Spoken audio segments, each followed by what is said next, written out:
It began the way many meaningful things do, quietly without announcement. Just a feeling, a flicker of awareness on an otherwise ordinary Friday afternoon. Claire had been a nurse at St. Augustine's Community Hospital for nearly 7 years, and she had learned to notice the subtle rhythms of the emergency room. The soft panic behind a calm face, the way a child clung to a parent, how grief made people move either too quickly or not at all. She was good at reading people. It was part of how she cared for them, not just with medicine or charts, but with her full presence. That particular Friday, the ER was running at a manageable hum. Nothing too urgent, no trauma cases yet. Claire had just finished checking in a patient with a sprained wrist when her gaze caught on a man sitting in the far corner of the waiting room, his posture too still, too deliberate. He had the kind of face that held quiet dignity, with lines carved deep from years of restraint more than expression. Late 30s, maybe early 40s, hands folded in his lap, jeans, navy jacket, work boots. He wasn't waiting for a patient, that much Claire could tell. He wasn't checking the time or pacing or showing the kind of worry that tightened people into knots. He just sat, watching, maybe listening, present. By the time her shift ended, he was still there, alone. The following Friday, Claire saw him again. Same time, same spot. This time he brought a thermos and a book he didn't open, just held it thumb tucked inside like a placeholder that never moved. Claire paused longer this time, wondering if she should ask if he needed help, but a nurse called her for an incoming patient and the moment slipped away. By the third Friday, she was anticipating him. There was something about his stillness that made her chest feel heavier, like it drew in the ache of the place and held it for everyone else. Not in a dramatic way, it was gentler than that, like grief turned inward, turned private. Claire didn't know why it mattered to her. Maybe because she saw so many people come and go, cry and scream, plead and fight, and here was someone doing none of those things yet clearly carrying something. It unsettled her. Or maybe it reminded her too much of herself, of the way she used to sit in quiet rooms after visiting her father in hospice, as if she might gather herself back together just by being still long enough. The fourth Friday came, and so did he. It rained that day. Claire watched the water bead on the windows sliding down in long, steady rivulets. The man in the corner wore the same jacket. He took off his cap this time, revealing thick, dark hair with just enough silver at the temples to catch the fluorescent light. He looked tired, not the kind of tired that sleep could fix. Claire had had enough. On her break, she made 2 cups of coffee, one for herself, one for him, and walked to the corner of the waiting room. Her badge hung from her lanyard, her shoes still slightly damp from stepping through the parking lot earlier. She offered the cup without saying anything. The man looked up. His eyes were gray-green, clear despite the exhaustion in them. For a second, he didn't move. Then he took the cup with a small nod. "Well, thanks." Claire sat in the chair next to him, careful to leave space. "You're here every Friday," she said softly. It wasn't an accusation, just a truth spoken out loud. He looked down at the coffee. "Yeah. Are you waiting for someone?" A pause, he took a sip, then shook his head. "No, not anymore." That could have been the end of it. Claire could have stood, returned to the fluorescent hallways and beeping monitors and her unfinished charts. But she didn't. She sat there, letting the silence breathe between them, the way a nurse learns to do, waiting for the story to unfold on its own time. "I'm Claire," she offered. The man gave her a faint, tired smile. Daniel. And though she didn't know it yet, the moment would change everything. Because from then on, Fridays were no longer just another shift. They were something else entirely. The following Friday, Daniel was there before Claire's shift began. She saw him through the sliding glass doors as she approached, coffee in hand, her scarf still dusted with the early frost of a cold November morning. He wasn't reading, wasn't sipping anything.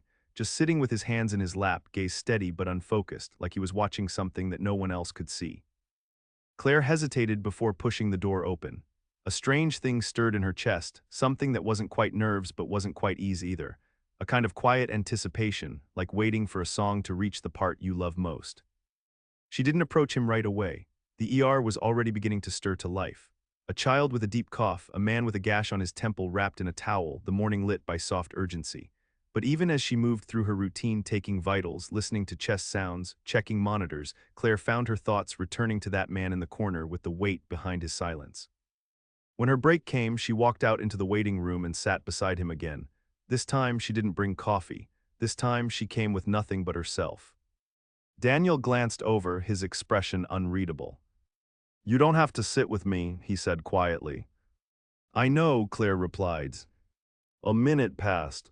He looked tired again, but in a different way than before. Not the exhaustion of someone carrying sorrow, but the kind that settles in after too many nights of being unable to set it down. I lost someone, he said finally, voice low. Last year, her name was Elise. Claire didn't ask who Elise had been to him, she could hear it in his voice. The kind of love that doesn't need explanation, the kind that clings to the bones long after the body is gone.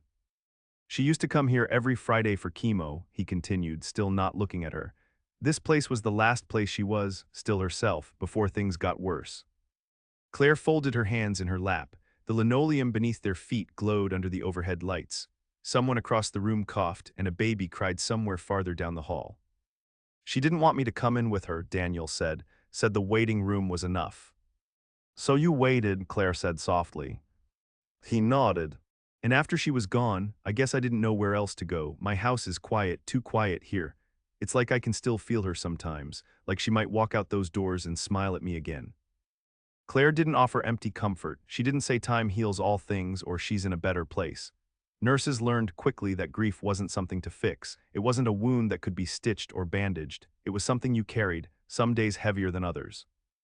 She was lucky, Claire said instead. Daniel's brow creased. Why? To be loved like that. He didn't answer, but his eyes turned toward her then, the grief in them folding into something quieter, something gentler. From that day on, they spoke every Friday.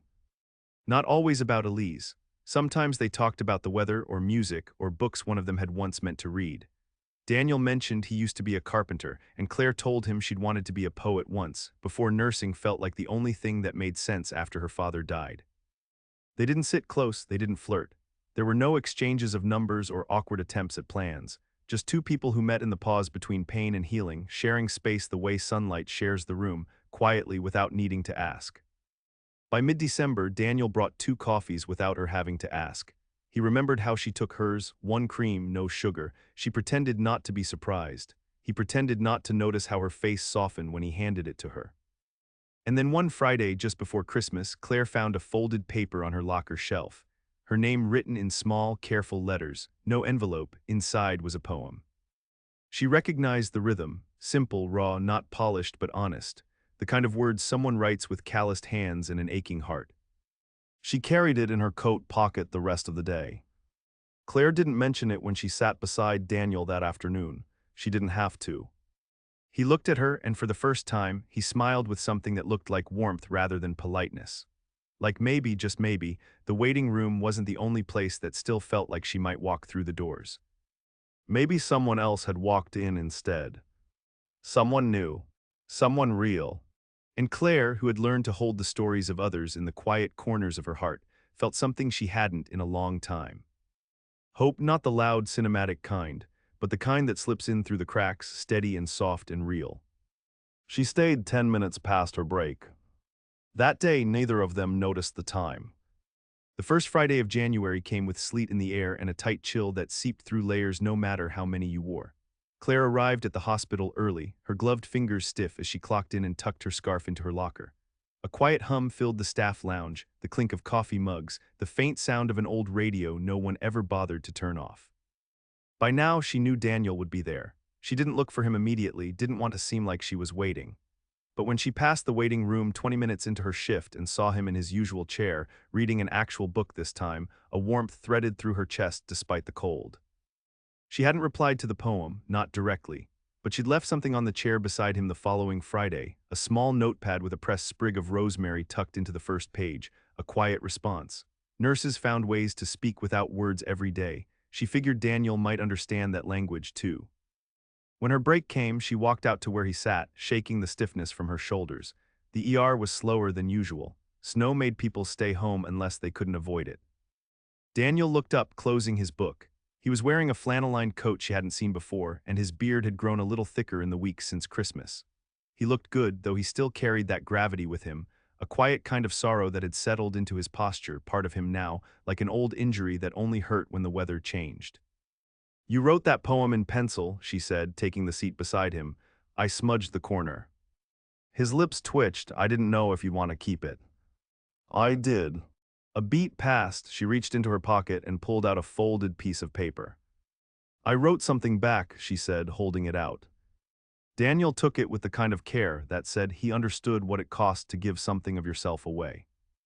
As he read, Claire watched the rise and fall of his chest, the way his brows moved just slightly, like he was hearing the words more than reading them. It wasn't a poem, not really, just a few lines. A memory of her father's hands when he was sick, how he held her wrist during the worst of it like an anchor. A thought about how silence can be a kindness. A sentence about how strangers sometimes arrive in your life as if they were meant to fill the space left by someone you lost. When Daniel finished reading, he folded the paper back along the same creases and slipped it into his coat. "Thank you," he said. Neither of them needed to say more. The connection was already growing into something both of them felt and neither could name. Not yet. Fridays became a rhythm, a part of Claire's week she started to measure time by. One evening, as she was leaving through the back doors where the staff parked, she heard footsteps behind her. She turned and found Daniel there, holding a takeout cup. "I saw your shift was ending," he said, almost shy. "Thought you might want this for the road." It was tea this time, chamomile, her favorite. She hadn't told him that, she didn't think she had.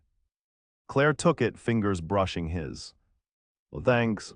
He nodded, looking at the snow gathering around their feet. "Sometimes I think about how strange it is," he said, "that I started coming here to feel close to Elise, and now I feel closest to her when I talk to you."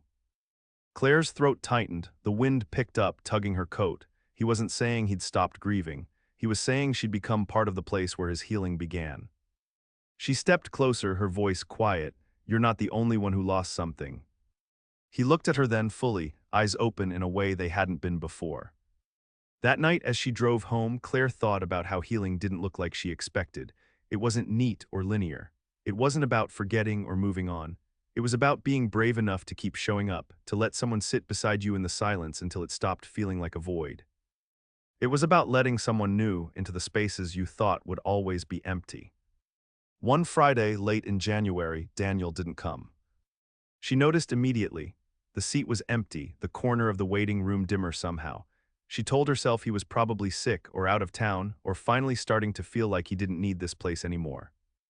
But when he wasn't there the next Friday either, Claire felt something slip in her chest, something small but sharp. She hadn't given him her number, hadn't dared ask for his. They stayed in the space between things, the quiet middle, safe and uncertain. On the third Friday, she walked to the waiting room on her break anyway, more out of hope than reason. He was there. Not in his usual seat, but standing near the window, looking out at the parking lot where snow melted in uneven patches. When he turned and saw her, something in his face broke open, relief, apology, maybe both. "I had to go back home," he said before she could ask, "to clean out Elise's things. I didn't think it would hit me the way it did." Claire stepped closer. "Did you go alone?" He shook his head. Her sister helped, but the hardest part wasn't the packing. It was realizing I'd been holding on to everything like keeping it would bring her back. I thought I'd feel empty afterward, but I didn't. "What did you feel?" Daniel looked at her with eyes that seemed more alive than she'd ever seen. "Ready." Claire nodded slowly, her heart beating faster for reasons she didn't yet name. They sat together, this time closer than before. No coffee, no poem, just presence. The kind that said, "I see you." The kind that waited for what might come next, even if neither of them could quite speak it yet. By February, the rhythm between them had settled into something both unspoken and unmistakable. Claire began arriving a few minutes early on Fridays. Sometimes she brought pastries from the bakery near her apartment, flaky croissants or blueberry scones still warm from the oven, and Daniel, always already there, would reach into his coat and produce a thermos of black coffee just the way she liked it. They never arranged it, never called it a date. But the offerings passed between them the way care always had, gently, wordlessly, with hands that didn't rush. There was an ease now, one born not of lightness but of earned trust. Daniel still carried his grief, but it no longer pressed down on him quite the same way. Claire noticed the difference in his eyes, how they met hers now without drifting into some invisible elsewhere. He still talked about Elise sometimes, only now the stories came softer, like sea glass worn smooth by time. One morning, as they sat watching the waiting room fill with a slow trickle of patients, Claire found herself telling Daniel about her mother. About the years after her father died, how her mother took to sleeping on the couch like the bed had grown too big without him. How Claire, 17 and furious at everything, learned how to make tea because it was the only thing that helped the silences in their house feel less sharp. "I thought I'd never want to take care of anyone again after he died," she said. I was so angry, but then I started volunteering at the hospital. I thought I was helping strangers, but really, it was helping me. Daniel nodded, quiet for a moment. Then, do you ever get tired of holding everyone else's pain? She looked at him, startled by the directness. Sometimes, she admitted, but then I remember that I'm lucky to be trusted with it, that people come here raw and scared and broken, and still, they let me in. Daniel studied her face like he was memorizing it. The pulse in her neck, the curve of her mouth, the way her gaze didn't shy away from the hard things. And Claire, feeling his eyes on her, didn't look down. That Friday, when her shift ended, they walked out together. Snow was falling again, but this time the flakes were soft and lazy, melting the moment they touched skin. Claire paused before unlocking her car. "Do you want to get dinner?" Daniel asked, almost like he wasn't sure he'd spoken aloud. She blinked. "Dinner?" He rubbed the back of his neck, embarrassed. "We don't have to, I thought maybe it'd be nice to talk somewhere that doesn't smell like antiseptic." Claire laughed, the sound surprising even herself. She hadn't laughed like that in weeks. "Okay," she said, "but only if we go somewhere with terrible lighting and questionable chairs." Daniel grinned. "I know just the place." It was a small diner tucked between a dry cleaner and a shuttered florist. Vinyl booths, cracked menus, a waitress named Dolores who called everyone sweetheart. They ordered grilled cheese sandwiches and soup, and the conversation wove easily between childhood memories, favorite songs, and the kind of things you only admit to someone who already knows your shadows. When Claire mentioned she used to write poems on napkins as a kid, Daniel slid his over and offered a pen. She stared at the blank square of paper for a long time. "Too rusty," she said, finally, smiling. "Maybe next time." They didn't talk about what this was, not yet. The words would come, but neither of them were in a rush. They had already spent so long standing beside their own ghosts. Now they were learning to stand beside each other. As winter began to lose its grip on the city, Claire found herself doing small things she didn't overthink. Wearing her hair down on Fridays, packing an extra snack in her lunch she knew Daniel liked, checking the waiting room out of habit, not duty. One particularly quiet Friday, they sat closer than usual. Claire had just finished telling him about the time she'd gotten lost on a hiking trail as a teenager and ended up being rescued by a retired mailman with a pet ferret. Daniel was laughing, that rare, quiet laugh she loved so much, when something shifted in the room. A woman came in, early 30s, pale, clearly in pain but trying to hide it. She was holding her abdomen and barely met the receptionist's eyes. Claire watched as she was handed a clipboard with shaking fingers. Claire stood without a word and crossed to her, gently took the clipboard from her hands and touched her elbow. "Come with me," she said, "we'll get you comfortable." Daniel watched her go and something tightened in his chest, not jealousy, not possessiveness, but awe. He had always known she was kind, but it was in moments like this that he saw the fullness of her heart. The quiet authority, the tenderness that had room for everyone, not just him. When she returned, she found him still in the same spot, a softness in his eyes. "Did I miss anything good?" she asked, brushing her hands on her scrubs. He shook his head, "Only the part where I realized I was falling for you." Claire stilled.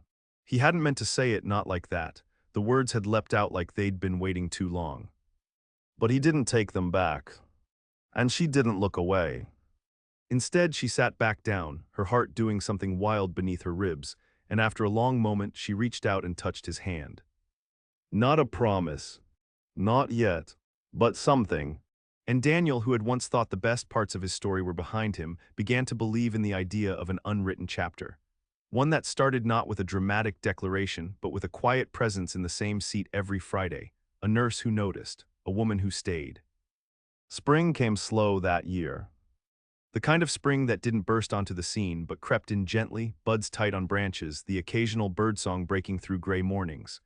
Claire liked it that way, the gradual warmth, the promise of something steady returning. By March, she no longer wondered whether Daniel would be there on Fridays. His presence had become a kind of anchor in her week, a still point in the rush of intake forms and triage alarms. But more than that, it had become something she looked forward to in a way that felt new and frightening and honest. There were changes now, subtle but unmistakable. Daniel sometimes walked her to her car at the end of a shift, and once, when her ankle was sore after a long day on her feet, he'd waited at the front doors with a heating pad folded neatly in a paper bag. They'd had dinner 3 more times. Not dates, not officially, but evenings marked by shared stories and soft laughter, the kind that lingered even after the lights dimmed. Claire hadn't been in a relationship since before her father passed. She had built a life around caring for others and keeping herself a little separate, a little safer. But with Daniel, it didn't feel like something she had to define right away. It felt like something to learn by feel, by patience. One Friday in late March, the waiting room filled early. A car accident had brought in 3 patients, and Claire was elbow-deep in blood pressure cuffs and saline lines before she even saw Daniel arrive. He stood near the wall this time, hands in his pockets, his brow furrowed as he took in the sudden movement of nurses and patients. He caught her eye through the window of the triage room and gave her a small nod. She didn't get to sit with him until near the end of her shift, after the last patient had been transferred upstairs and the hallway had fallen into a rare hush. When she finally approached, her scrubs were wrinkled and her hair had slipped out of its clip. "I didn't think you'd come today," she said, dropping into the chair beside him. Daniel smiled faintly. "I don't think I could stay away even if I wanted to." She tilted her head, studying him. "Why do you still come, Daniel? Elise's treatment ended over a year ago. You've said goodbye, you packed up the house." He was quiet for a long time, then slowly he turned to face her. "Because I found something here I didn't know I needed." Claire waited. "I came to remember Elise," he said. "But what I found was you, and you didn't ask anything from me. You didn't try to fix me or push me past it. You just sat beside me, week after week, like it mattered." "It did matter," she whispered. He nodded. "I know that now." The light from the tall windows spilled onto the linoleum floor in long, golden patches. It was the kind of light that made everything feel softer, more sacred somehow. Claire could hear a nurse laughing down the hall, a vending machine humming. Daniel reached into his coat pocket and pulled out a small box.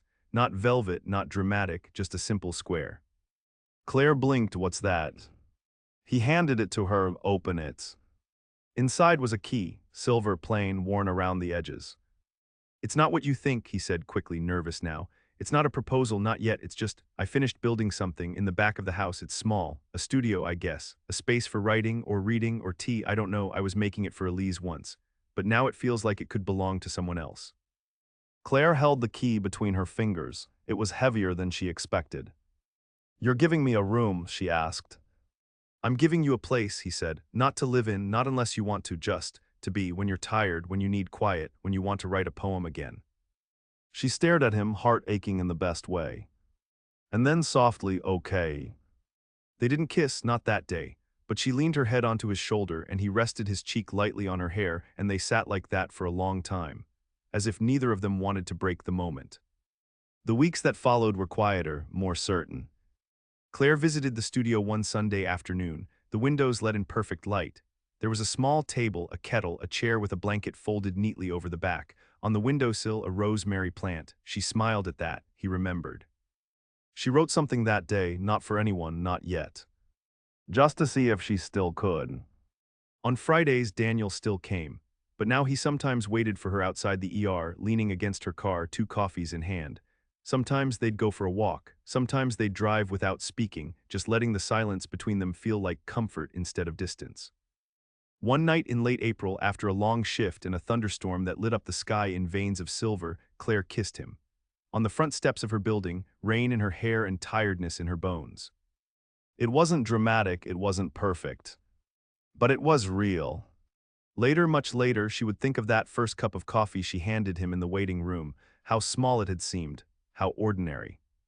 And how that one act of kindness had opened something vast and unexpected, a door to another life. Not the one either of them had planned, but the one they had quietly, steadily chosen. Together.